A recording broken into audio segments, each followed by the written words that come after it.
Hi there. How's it going? Good. How are you?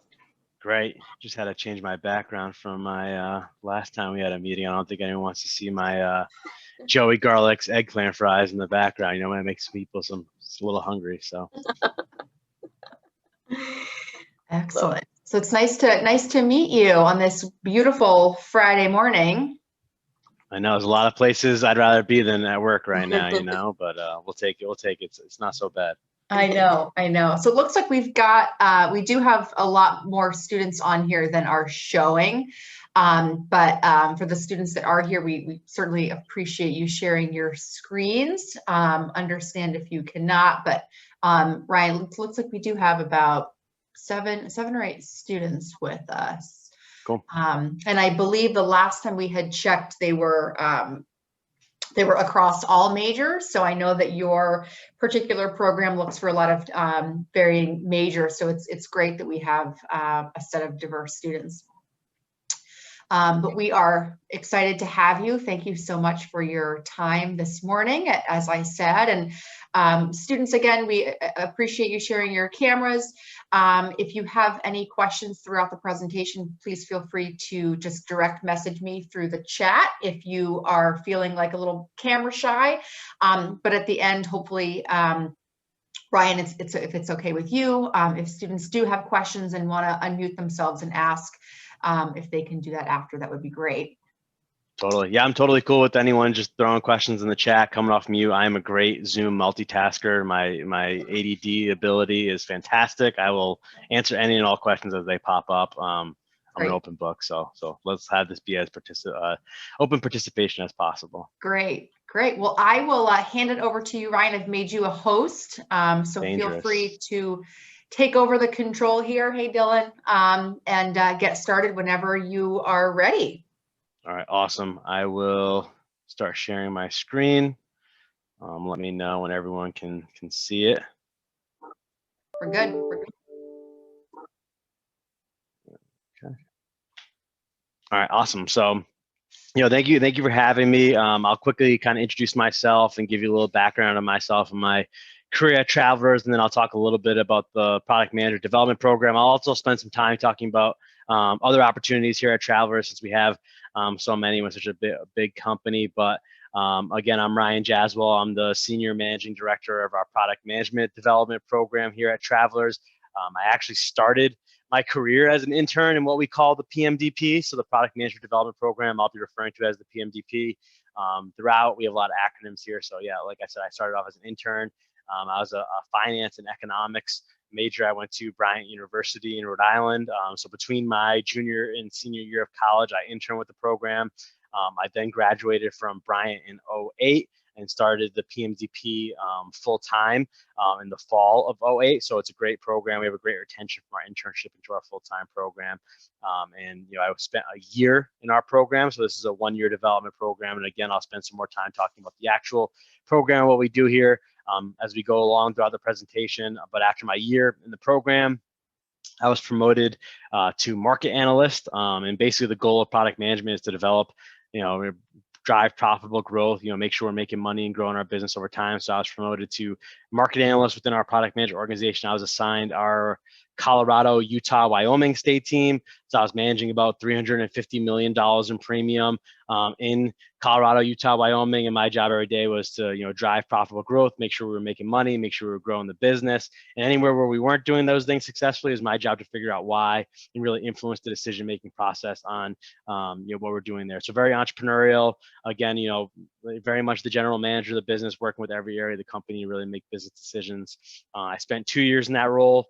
Then I got promoted to senior market analyst in the same region, about a year and a half as a senior market analyst. And then I was asked to come and manage this program. And I've been managing the PMDP now for over 8 years. So I kind of always joke with people that it's kind of crazy. I started managing people here at Travelers when I was 26 years old, which I think is bananas because I could barely, manage myself at that time, never mind other people, but it just kind of shows you the career opportunities you get here at Travelers and the opportunities you get here to be successful. So, obviously a great place to start your career, really great company, really supportive of individual growth and development and great team opportunities as well. So that's a little bit about my background. like I said, throughout, if you want to ask questions, feel free to throw them in the chat, come off mute, whatever it is, just stop me right in the middle, or else I will literally ramble for the next, half hour, 40 minutes, and might not even breathe throughout that time. So, definitely pop in whenever you have a question. Okay. So we'll start talking a little bit about travelers. So, I definitely want to spend some time talking a little bit about travelers, the insurance industry as a whole. I know for me, when I was coming out of college, I never would have thought I was going to work in the insurance industry. I went to school, wanting to be a finance major.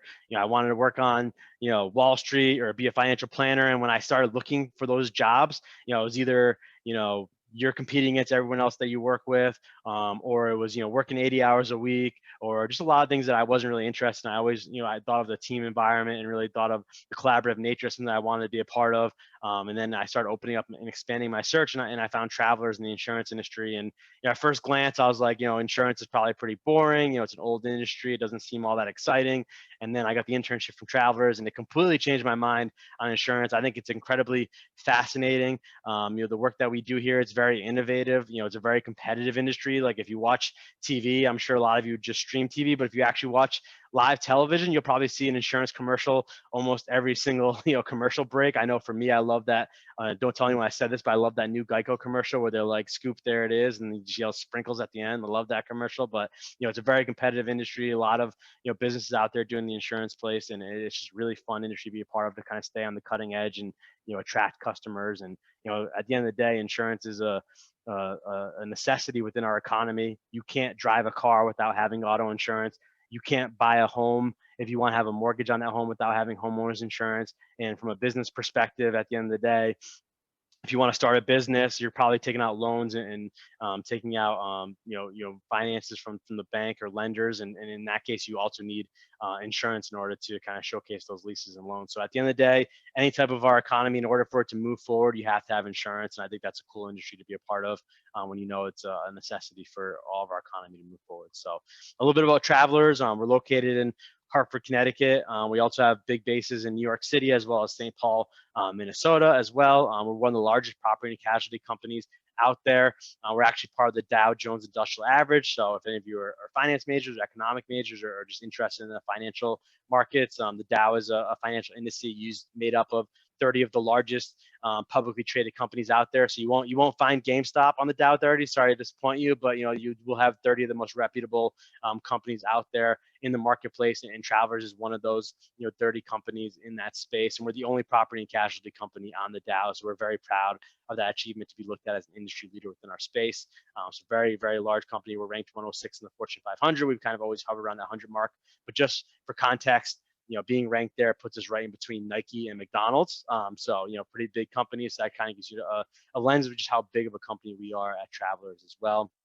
We have over 30,000 employees. We have businesses in international markets, as you can see on the slide here. And then also, I always encourage people too, when you're looking for careers and looking for job opportunities, there's two things I encourage people to look for. One, look for a company that's extremely strong financially, that has a really strong background in making money and growing. And because at the end of the day, you want to be with a company that's going to be successful and grow over time, right? I think that's really important. And then the second thing is to look for a company that has a really strong culture and matches your personal morals and values and ethics. So I'll talk a little bit about financial strength here on this slide, and then I'll talk a little bit more about our culture and values and morals and ethics. But as you can see here, we have over $100 billion in assets. So that's billion with a B. That's a lot of dough in our bank accounts. Our shareholder equity, almost $30 billion. We're trading at about 155 as of this morning. So pretty strong financial space, especially when you look at us coming back from the financial crisis at $36. We were one of the strongest companies coming out of the financial crisis, and I like to say that we went from $36 to 157. Now it's a coincidence that I started working at Travelers in September 2008, and now we're at $157. I think not. So that's obviously I don't think it's a coincidence. I think it means something. But as you can see, a very strong company here with Travelers with over $30 billion in revenue. And the big number, the most important, how much money are you actually clearing at the end of the day? Our net income of about $3 billion in 2020, which is pretty crazy when you think about it on the type of economy that we had. in 2020, some of the natural disasters that were happening across the country, not only from a weather perspective, but also from, things that were happening in communities and businesses, shutting down, for us to be able to, have that strong of a year in 2020, and probably one of the worst economies in over a decade, if not in recent memory. It's pretty impressive. And I think that just says a lot about Travelers and our financial strength, and our ability to, return value to our shareholders at the end of the day. So pretty exciting stuff there.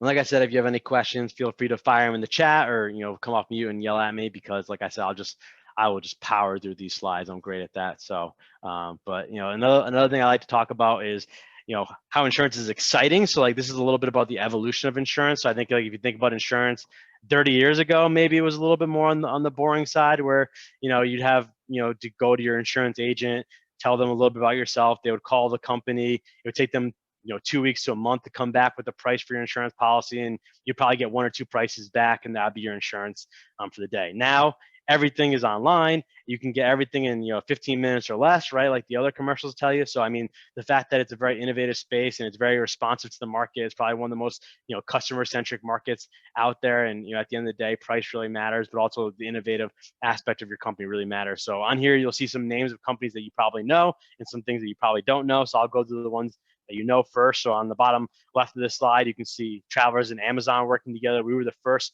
property and casualty company to partner with Amazon. So, if you ask your Alexa, if you want to prepare for a winter storm, you say, hey Alexa, how do I prepare my house for a winter storm? She'll actually give you a prompt from Travelers.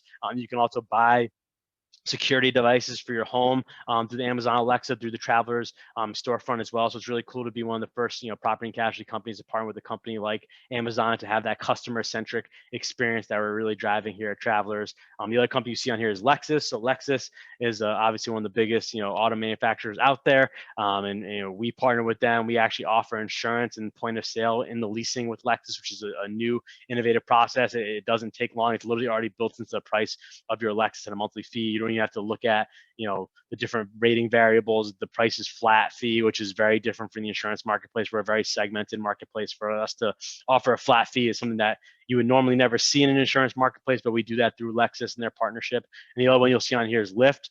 So obviously, I think all of us have leveraged ride sharing over the years, whether it be Lyft or Uber. But for Lyft, they were looking for a claims provider for all of their Lyft drivers.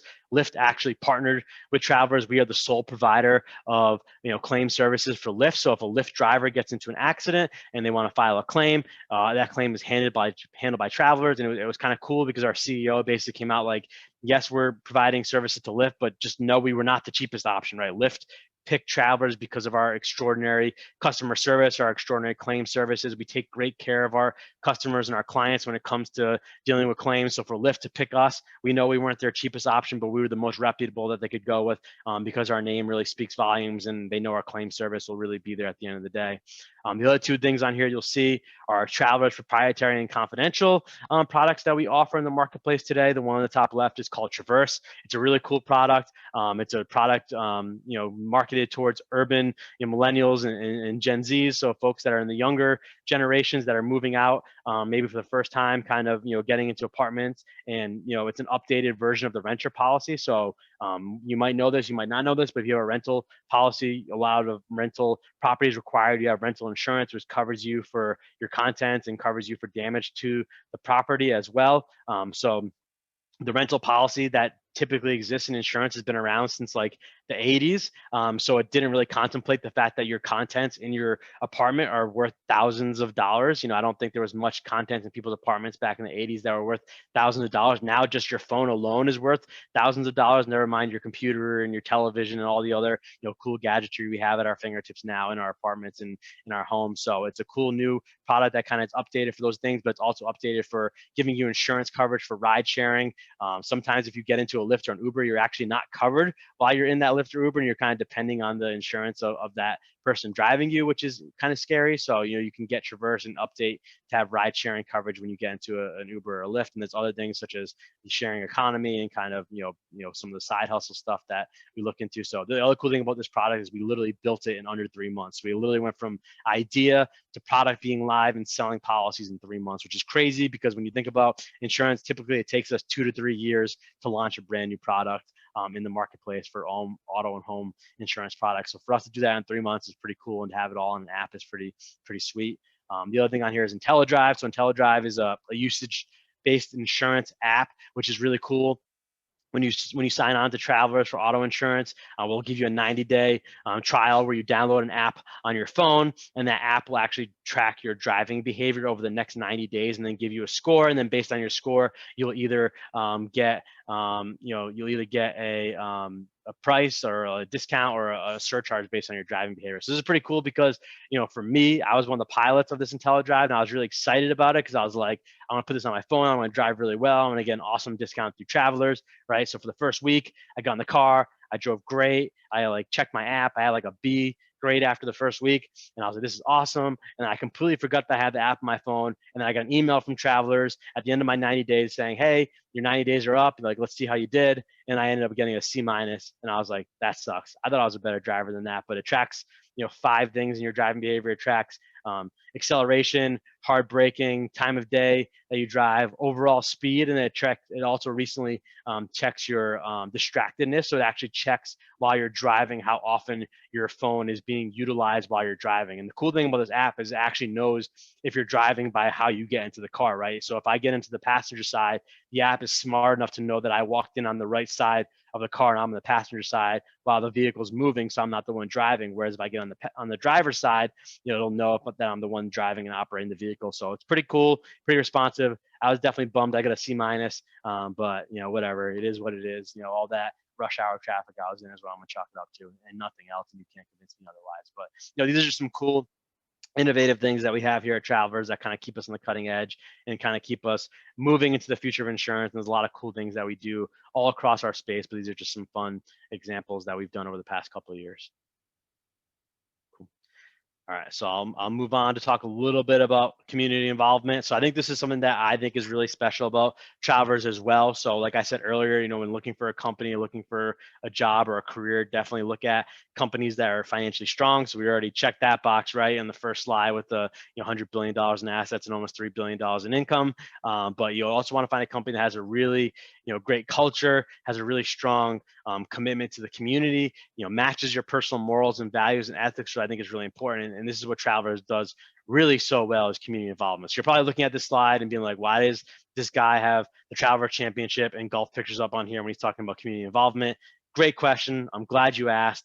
Every year we do run a professional golf tournament here in the state of Connecticut. It's a great tournament. We've been voted the Players' Choice Award for over 2 years in a row at this point in time. So it's a great event. The PGA Tour players love coming out. It's one of the few professional sporting events that we have here in Connecticut, and it's really great. And we get a ton of fans, and it's a great event. But what makes the event really special, and the reason why the players love coming here so much and playing golf in Connecticut, even though they get to play in like Hawaii and all across the world, is because all the proceeds from this tournament go directly back to local charities. So we don't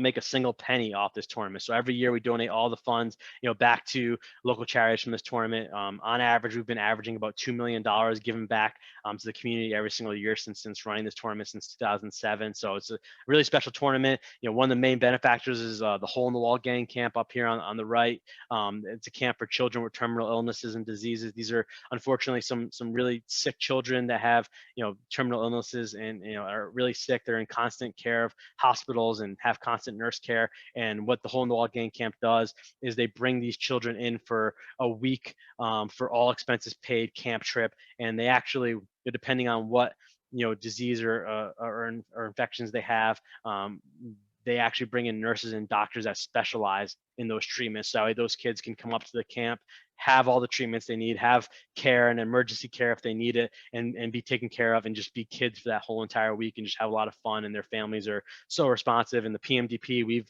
volunteered there every single year up until this past year, obviously because of COVID, but we would always go there and help volunteer at the camp. And it's just a really special place for Travelers to give back, to that type of community is amazing. They just had a fire, unfortunately, on their camp, and Travelers immediately donated $1 million to the camp right off the bat, just to make sure that they were able to make the proper construction opportunities there. And and not just at the hole in the wall camp, not just from the Travelers Championship, but I mean, last year alone our company gave over $24 million to local charities in 2019, and more than that in 2020. We haven't gotten the numbers yet, but we've been able to give a lot of funds back to local communities. And for me, on a personal level, I live in Bristol, Connecticut. I coach Little League. I've been coaching Little League for almost a decade now, and not only does Travelers give me the flexible work-life balance to go coach Little League, leave work at 3:30 to throw batting practice and get the kids ready to play the game, but for every 24 hours that I donate my time to that organization, Travelers actually donates $500 on my behalf. Every year they cap it at $1,000, but still every year I get to give $1,000 back to my local Little League that I volunteer at and that I love being a part of, just because I work at Travelers. And the league is super appreciative of it. But I think it's just a commitment to Travelers, not only to the charities that Travelers supports, but also Travelers supporting charities that our employees support. So for me, this is a huge aspect of why I love Travelers, is because we have a heart, we have a soul, we take care of our communities and those that are less fortunate than us in the Travelers community, and we want to make sure we're always giving back. And I think that's something that's really special. And a lot of companies say they do it, but Travelers does it and lives by it, and it's a part of what we talk about every day at this company, which I think is really special.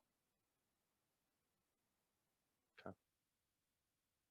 All right, so I'll talk a little bit about diversity and inclusion as well. So again, talking about the culture and the community at Travelers, this is something that has been really important for us to talk about, especially in the last year. But I think the cool thing about Travelers is we've been having the conversation around diversity and inclusion for over a decade now. We actually started these diversity networks in 2008 under our prior CEO, Jay Fishman.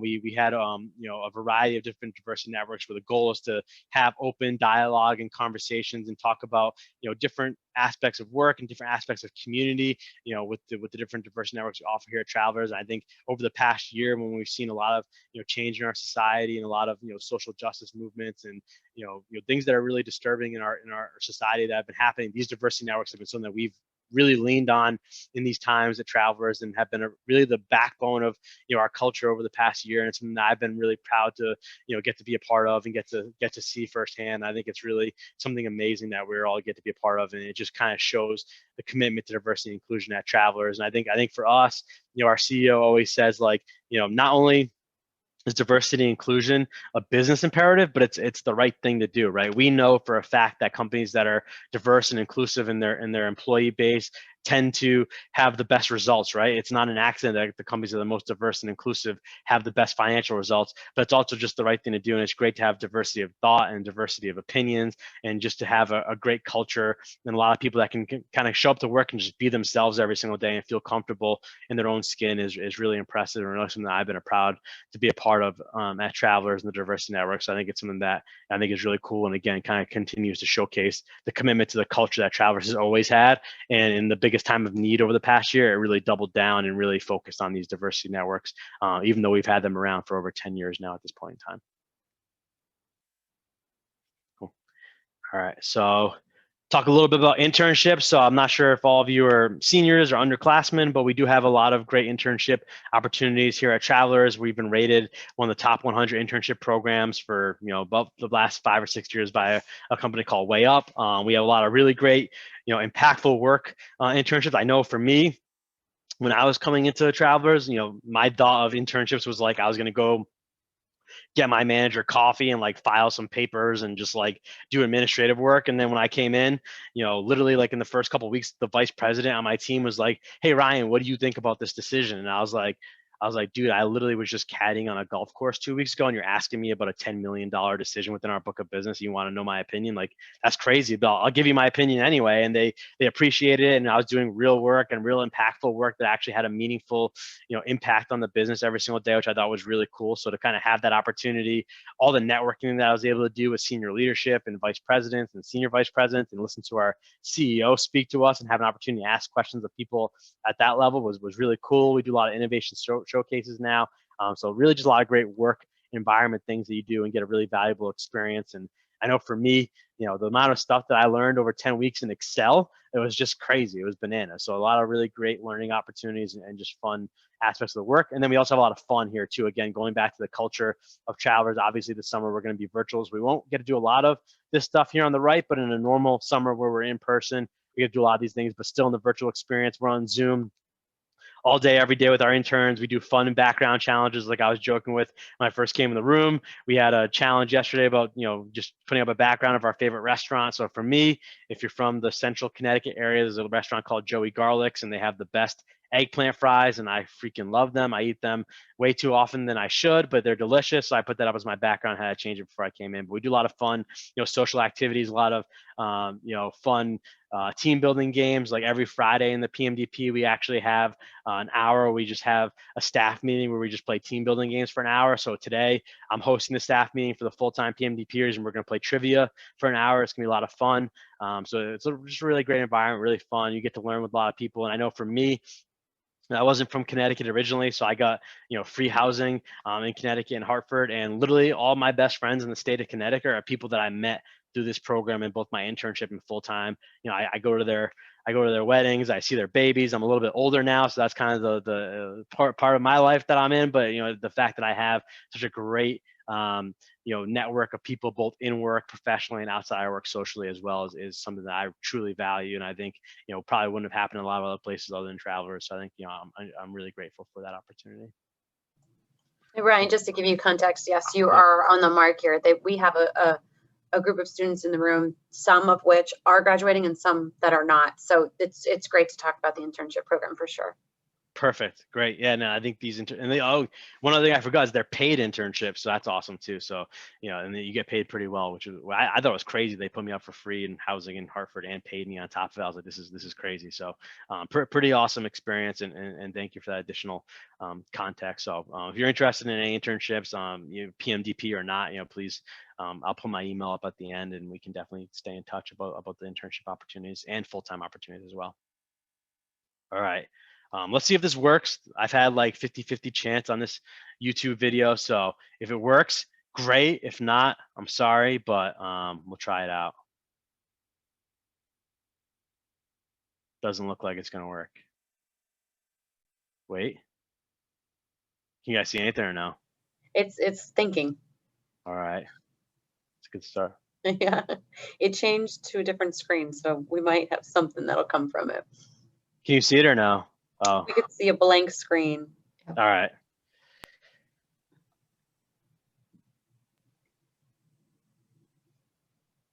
All right. Sorry about that. It was worth a shot. It was. Let me see It was here. worth a shot. Let me see here. So either way, I encourage you to go to YouTube, type in Travelers PMDP. It's the best 3 minutes you're going to spend on YouTube today. I know some people like watch other people like open presents and boxes and like baseball card packs. Like, trust me, this is way more exciting than that. So definitely go to YouTube, type in Travelers PMDP. It's a great video. It's been nominated for many Academy Awards, best leading actor, myself, all those things. So it's a great video. Check it out. Give us some views. It'll be a fantastic 3 minutes that you spend on the internet today. We'll make sure to send it out to the students on the call. Looking forward to it. Yeah, it's awesome, in my opinion. So, but anyway, all right, we'll move on to a little bit more about the PMDP. So what is the PMDP, right? I think it's funny too, because I always tell people like, product management. And if you really break down the word product management, it's like, what does that mean inside of an insurance company, right? Like if I told you I was a product manager for Coca-Cola, you would understand like, okay, this guy's job is to manage the Coca-Cola brand, right? Like he's making sure the price of the product is correct, right? It's competitive. You're able to make money off of it. You're pushing the product forward, right? That all makes sense. When I tell people about product management inside Travelers or insurance company, people are like, well, what product are you actually managing? So I think that's really interesting because we don't have a tangible product, right? We don't have something you can hold in your hands. We're basically, our product is a contract saying that if something catastrophic were to happen to your car, or your home, or your business, we're going to be there to kind of make you whole again and get you back to your financial place that you were before those accidents ultimately happened. And I think it's a really interesting part of the business because our job is even more complex because of that reason, right? Because traditionally, if you're a product manager, the first thing you need to know is what's our cost of goods sold, right? So if I'm managing Coca-Cola, my job is to figure out, okay, what's our cost of goods sold? So like, how much does the bottle cost? How much does the soda cost to put in the bottle? How much does it cost to ship it to the supermarkets? How much does it cost to actually stack on the shelf? Okay, how much are we going to charge for it based on knowing these costs of goods sold? Like, how much money are we going to make off the product every time we sell it? And then on top of that, how much is Pepsi charging for the same product? And how do we stay competitive with those groups, right? But when you think about insurance, you don't really have those luxuries, right? We don't know what our cost of goods sold are, right? That's kind of crazy to think about that. I don't think there's any other industry out there where you're selling a product where you don't know your cost of goods sold, because for us, our cost of goods sold is going to happen in the future, right? Our cost of goods sold is insuring against accidents and catastrophes, right? So we won't know our cost of goods sold until unfortunate accidents, catastrophes happen. So what we're using to price our product is historical data, right? How much has this product cost a similar risk in the past, right? We're trying to figure out from a risky perspective of a profile of a business, how much is going to cost us in the future, and that's how much we want to charge for that premium for that customer at the time. So really complex and complicated. And I think the other thing that I think about is we don't know what our competition's charging, right? There's no supermarket that has Progressive and Geico and State Farm and Allstate and Liberty Mutual. There's no, shelf where you can see exactly how much those people are charging for the risk, right? So that makes it really complex and complicated as well. And then on top of it, what makes the job the most complicated is we charge literally a different price for every single customer that buys our product, right? So imagine walking into the supermarket, all of us, all 10 of us, right? We're walking to the supermarket. We all want to buy a bottle of Coca-Cola, right? And let's say that for me, it costs $1, and then for you all, it costs $2, right? You'd all be like, why am I paying double what Ryan's paying? How does that make any sense, right? And I think that's, one of the craziest things about it is that it's really hard for customers to understand that. By the end of the day, even if we lived next door to each other, drove the same car, wanted the same exact coverages, it would be a different price for all of us for insurance, right? Which I think is kind of hard to understand, but the risk profile is different, right? And we segment our products so differently that there's literally a different price for every customer. We literally have over a septillion different price points in our products that you could get within your space. So us in product management, our job is to manage that pricing model, make sure that the prices that are coming out of that model are adequate, that they reflect what we're looking for from a risk profile, that they're driving the right profitability, and they're driving the right growth for what we're looking for from a competitive perspective. So that makes this job really complex, really complicated. So what we look for in this program is people with strong analytical and critical thinking skills, ability to work with others, great team skills, entrepreneurial spirit, because it's a very complex and complicated business industry. And I think one of the cool things with a PMDP is, that sounds like a lot, right? Like that sounds like a lot of responsibility to kind of manage that big of a product, make sure we're constantly driving profitability and growth.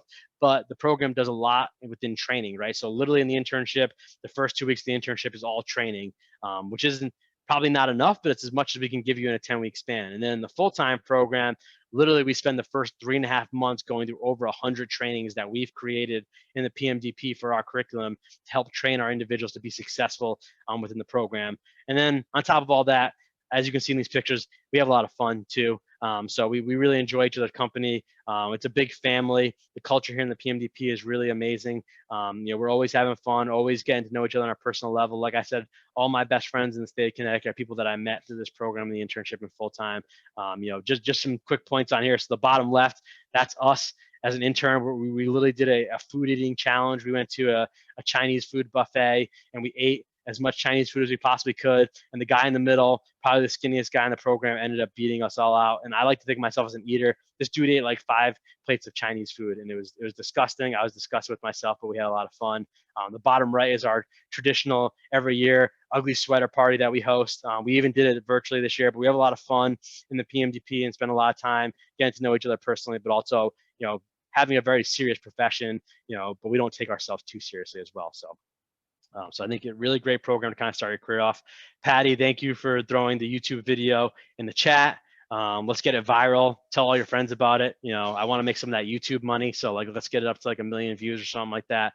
So appreciate throwing the YouTube video in the chat, but definitely take a look at it in your free time. So a little bit more about, oops, sorry. So Ryan, I'm curious, I'm going to throw a question in here. You spoke on how, the goal is to find candidates that have a strong ability to work with others, right? Yep. I don't know if you could shed some light on the interview process. Do you ask questions that sort of pull out whether or not they can work well with others? Do you give them behavioral scenarios or anything like that? Totally. Absolutely. Yeah. I think that's one of the big things that we're always looking for. We always talk about the PMDP fit, right? So the PMDP fit is always around, can you work with other business units, right? Because, on this slide, it says communicate with key business partners. And I have to talk with our research and development partners, and I also talk to my sales partners, right? So are you able to communicate effectively with very quantitative business units, or communicate effectively with business units that may have never opened an Excel document. So we have a lot of interview questions around, the technical skill set. We have a lot of interview questions around team, projects that you've had in the past, work environments you've been in the past, Gotcha. questions that are, vary from, okay, tell me about a successful team project you've had, right? And just kind of open-ended like that. Or even, tell me about a time when your group members didn't agree with your point of view and what'd you do about it, right? And those type of conversations are all things we want to hear about, because we want to hear, are you able to, be in a team environment? Are you able to lead a group of people? But then also, are you able to be a team player, right? Are you able to be led as well? Because I think that's a big part of what we do here at Travelers. We lead a lot of business ideas, but you also have to be a part of a team as well. So we do have a lot of, interview questions that are focused on that team side, communication ability to work well with others, and kind of be able to showcase that based on, projects you've done in school or projects you've had in prior internships, or even work that you've done in your summer job, right? Because I think that's always something that I was worried about when I went to the interview process, getting asked questions about a team environment. I was like, all I've ever done has been a soccer referee and a, caddy at a golf course. So it's like, how do I come up with examples from a work perspective? But there's always things that you do in those environments that can showcase that you can work well on a team, that you can handle adversity within a team, that you can communicate well with team players to get a project across the finish line as well. So yeah. That's great insight. Thank you asking. for that. Thank you. Absolutely.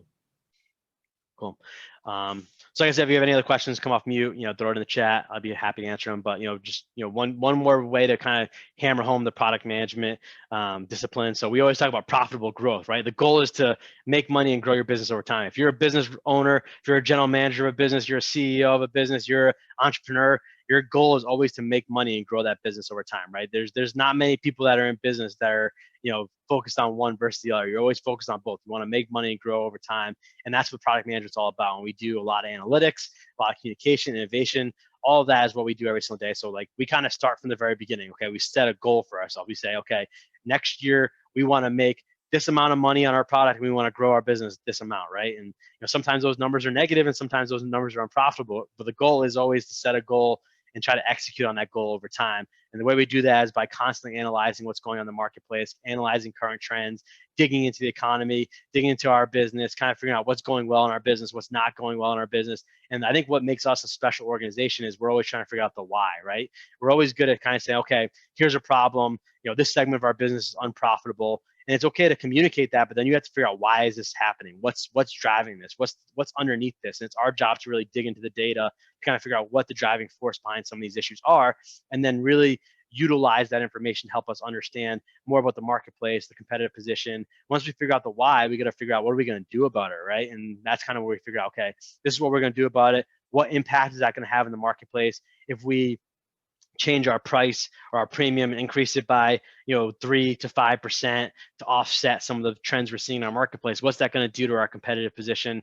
How's our competition reacting to similar issues in the marketplace? And understanding those things by doing a lot of research and doing a lot of data analytics, competitive research as well, and kind of figuring out what's going on there. And then once we kind of figure out exactly what we want to do and what strategy we want to drive in the marketplace, we then communicate with our key business partners, right? So working with areas like research and development, analytics, IT, finance, sales, claims, underwriting, marketing, distribution, legal, regulatory, you name it, we work with them. We're kind of that intermediary between a lot of the business, general manager of the business, very much the entrepreneurial spirit of the business. And then we utilize all of that to ultimately drive results in innovation and execution. So a lot of fun. For me, as a finance economics major, as someone that was interested in business, that was part of entrepreneurial clubs on campus when I was going to school, this was exactly what I wanted to do, kind of being the central figure of the business, driving strategy, driving the business decisions, using analytics, using stats, using data, using information to help drive business decisions. And that's exactly what we do here at Travelers. And we get to do it in a lot of different ways, which is really fun and exciting. And every day is kind of like a new day here. And there's a lot of really fun, exciting projects that we're always working on and trying to be responsive to what's going on in the marketplace. I mean, you can only imagine what last year's looked like for us. Everything's going great, and then all of a sudden, we get hit with the COVID pandemic, and everyone needs to dig in and kind of figure out, what does this mean for our business, right? And we identified, because of the pandemic, people were going to be driving less. So, we identified that and we started giving discounts back to our customers and giving them money back because we knew they were going to be driving less and using less of, their vehicles. So they shouldn't be charged as much for insurance, right? So we were able to kind of figure those things out early on in the process. So just a lot of fun, analysis like that, and kind of really getting to dig in and make business decisions was really interesting and exciting for me and for folks that go through this program as well. Cool. Ryan, I'm sorry to chime in for for the sake of time. I'm wondering, you've done such a great job of selling travelers. Like, what a cool place to work. Sounds, like the company is doing really, really cool things, and I'm sure the students are interested. Can you kind of talk a little bit about like the application process? Sure. Are you hiring actively right now? Like, and when does the program typically start? Yeah. So, yeah, great question. So obviously the best place to go look for our jobs is on the travelers.com careers website. For the PMDP, we are not currently actively pursuing applicants where we filled our internship and our full-time role. A lot of our development programs and leadership development programs start recruiting in August, September, October timeframe, and traditionally most of them will fill up those programs by December, January timeframe. So you really need to apply to those programs in the fall, sometime between October and November. So my contact information on the page if you're interested in any of this program or any of LDPs or development programs, leadership development programs at Travelers, definitely reach out to me. We do have other internship opportunities at Travelers right now. So we have a claims internship, which is very much, the lifeblood of our company, right? Handling claims and working with our customers when, they're in the biggest time of need. So, we do have claims internships open. We also have underwriting internships open right now. Underwriting is a really cool discipline, very similar to product management, but more focused on our larger accounts. So less technologically driven, but more analytically driven, a little bit less of the data approach and more of kind of working with customers and clients and sales folks and working with our actuaries behind the scenes is a really cool industry. And then we also have IT internships as well. So if any of you are interested in, computer science, technology, IT, we have those internships, but we also do have summer student roles as well on top of our internships that we're actively pursuing for, in our communications departments and some of our marketing departments as well. So if you're interested in any of those opportunities, definitely check it out. And like I said, for full-time opportunities, travelers.com/careers, we're constantly hiring. We constantly have entry-level positions that are open on that website. So definitely leverage my contact information. Take a picture of this, take a screenshot of it, whatever helps you best, and get in touch with me if you're interested in Travelers or if you're interested in the PMDP long-term. I can definitely help you out. Basically what I always tell people is like, I can get you an interview, and then after that, it's up to you. But as far as the application process, we're always taking applications.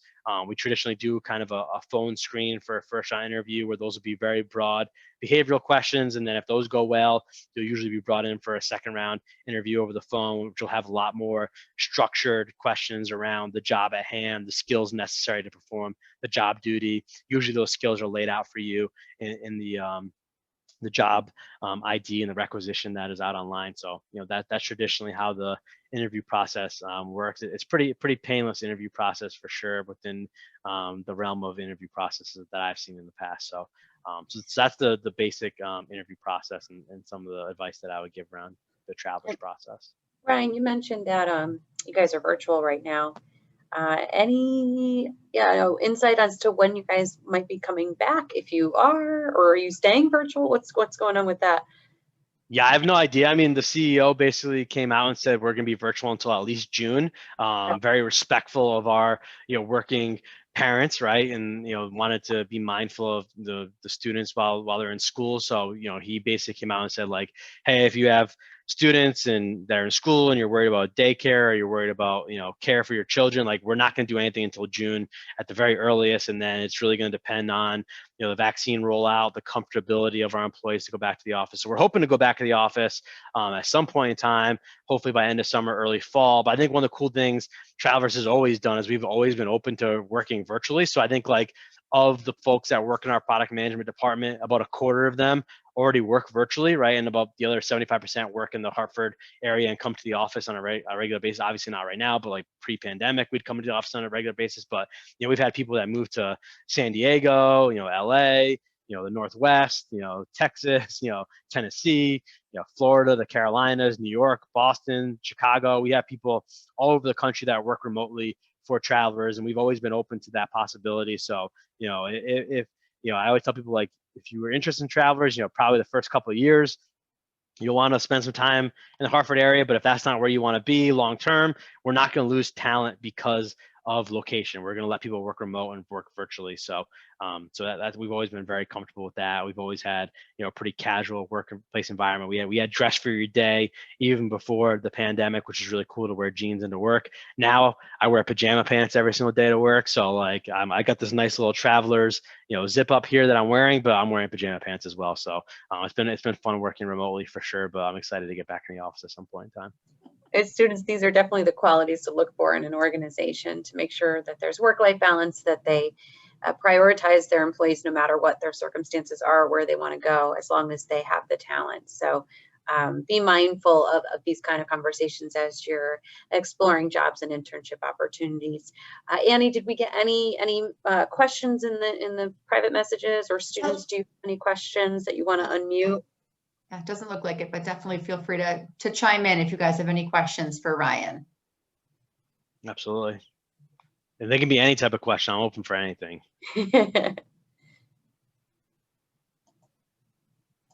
I wish you kept the background. I would have loved to see it. Yeah, I'll put it up for you if you want me to. Let me see. They just updated Zoom, so I literally had 100 backgrounds stored in my Zoom backgrounds, but so I had to restart over. But these are the eggplant fries from Joey Garlic's. If you're from Central Connecticut and you've never had these, you're crazy. Like, you have to try these. They're delicious. I know they're vegetables, so it's hard to convince people to eat them, but they're delicious. You're gonna have to take a road trip. Yeah, absolutely. I know. Or give a really, really good tip to an Uber Eats driver. Absolutely. Absolutely. Cool. Students, you've been so attentive. Thank you so much for your time today. I know it's beautiful out. It's the end of midterms week, and it's a Friday, so it's a trifecta of distractions. And we do appreciate your time. And I know you're going to be even more excited to pursue opportunities. And Ryan, I know you mentioned that you're willing to be contacted, whether it's email or LinkedIn. We're open to either. Would you mind providing that in the chat box for the students where we wrap up? I'll put my email in the chat. Sure. I actually don't have LinkedIn. Don't learn from me. Definitely get LinkedIn. I'm the only person I know that doesn't have LinkedIn. And what I always tell people is, like, LinkedIn first started coming out when I was in college and I didn't get on it. And then I went to Travelers, and I love my job so much. I was like, I'm not going to join LinkedIn because I'm not looking for another career. And I felt like it was mostly a recruiting site for people. So I've never joined, because, like, I always tell people, like, I'm never leaving Travelers. Like, the only way I'm leaving Travelers is if I get, like, fired at some point in time, which I hope doesn't happen, you know, but as you can tell by my personality, there's always a chance. But at the end of the day, you know, I'm never leaving Travelers. I love this company. They've been so great to me and my family and my career and everything, that I hold true to what I want out of my career. And I have fun every day I show up at this place. So for me, I'm never leaving Travelers. That's why I don't have a LinkedIn. So I save all those recruiters plenty of time from reaching out to me and asking if I want a different job. There you go. I love that perspective. So considerate. Exactly. Well, Ryan, thank you again for your time today and your eagerness to share how much you enjoy your work. And students, thank you again. If there aren't any questions, we can wrap up. Ryan provided his email in the chat box, but if you aren't able to catch it, feel free to contact us directly. And on behalf of the Career Development Center, we thank you for joining us today. Thank you so much, Ryan. Absolutely. Annie and Patty, can you guys hold on? I would like to catch up with you guys for a couple minutes absolutely. too. Sure. Yeah. Bye, everybody. All right. Thank you.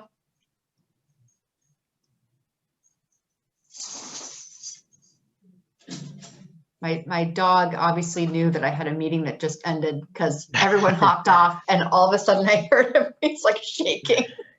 I'm surprised my cats haven't come and attacked me, because usually, like, as soon as I sit down, they're like, oh, it's time to hang out. And they come right on Zoom. They look right into the camera. It's crazy, but yeah, I would love to. Yeah, I should have gone back and counted all the cats that appeared on all my Zoom interviews the last year, or in my meetings. Feel like just lots of cats. Yeah. They love the computer screen. But I just want to take a couple minutes and thank you for this opportunity. I mean, obviously, like, we haven't done a lot with Sacred Heart over the past few years, or at least since I've been in this role. And Right. I would love to talk about potential opportunities. Obviously, for the fall for us would be a lot Yeah. more impactful. Yeah. We love recruiting in the spring. I'll do any event. I'll show up if one student's there. I don't really care.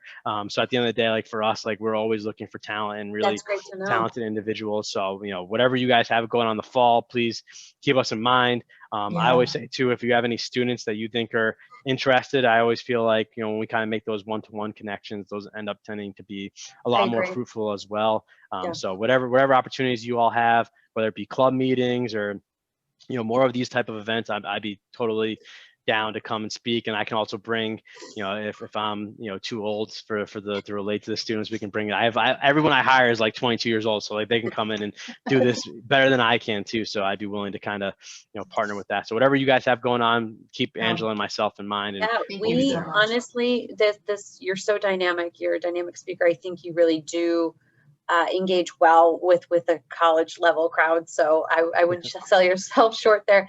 You had our smaller group of the week, but the most dynamite group. They were ones that are Welch mentors and of relevant majors, and they are the ones that you want to be engaged with. Sometimes they get a little camera shy. I think it's just Zoom fatigue, to be honest with you. But we are going to plan on repeating the rotational program week in the fall for more recruitment style versus talking about the culture, because we found this to be successful. So we know that during primo recruitment time for you folks, we might as well bring you back. We hope to tie in faculty more, so engaging particular classes that would want to hear from these programs. So we're assuming September-ish, early on in the semester would be best. And we're going to be back on campus, but we're still going to simultaneously run virtual and in-person events in our department, depending on your comfortability level. Perfect. Yeah, we're open.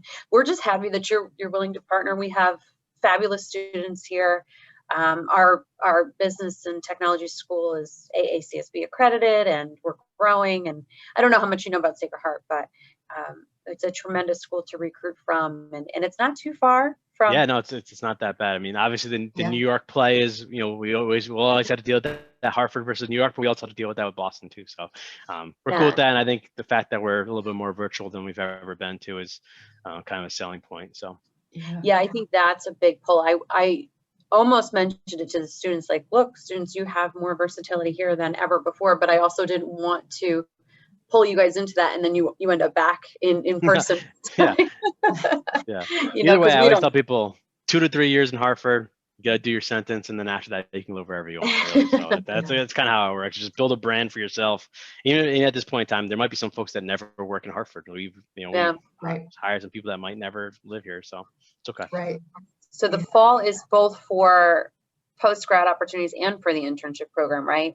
Correct. We'll definitely have more internship opportunities. We tend to retain a lot of our interns into our full-time program. So full-time, we usually have like a handful of spots for the program. And then our other LDPs, they're stubborn. I'll talk shit about them all day, but me and Angela will show up to whatever you need us to show up to. And if I can get some of those other folks to come with me, they'll come. Right. If not, it'll be PMDP at least. Yeah, we needed your energy. Yeah, so much too. I'm so glad, so much of these rotational and these leadership development programs is educating them on you got to really be early on this, right? Yeah. All these types of programs, travelers or not, they September 1 hit the ground running, apply. Yep. And so the juniors on the call, right? That gives them a better sense of, I gotta get moving, right? Totally. So I'll make a note to, we can maybe follow back up with you over the summertime. When we have a more concrete plan. And, I would love to then be able to even use it, as Patty mentioned, as a recruitment event, get some really great resumes together for you to hopefully be considered from Sacred Heart. But we're so appreciative that you're willing to use this as a kind of a first opportunity to partner with us. So we did this in a week. I mean, we promoted this within a couple days, and I think just getting a turnout from that turnaround time, I call it a success.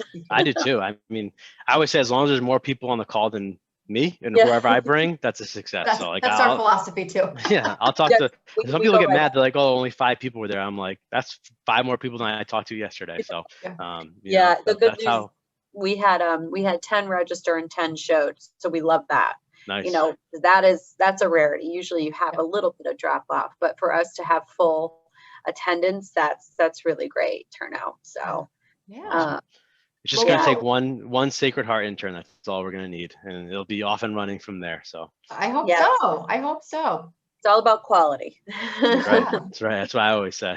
Yeah. Well, I hope you have some eggplant fries in your future this weekend. I can't wait to go there. What town is it in? It's so there's the one near me is actually called Mama Luke's. It's in Farmington, Bristol line now. So that's probably the closest to you all, but they're opening up a lot more. There's one on like the Berlin Turnpike now. So like Newington, West Hartford area. Patty and I have a road trip ahead of us. Yeah, it's good. It's good. I don't know. People like their pizza, but I think they have sandwiches there that are like, you can eat them for 3 days. So I don't know. Yeah. We're going to check it out. We are. You guys, know a person named Jordan Banks at Sacred Heart? The only person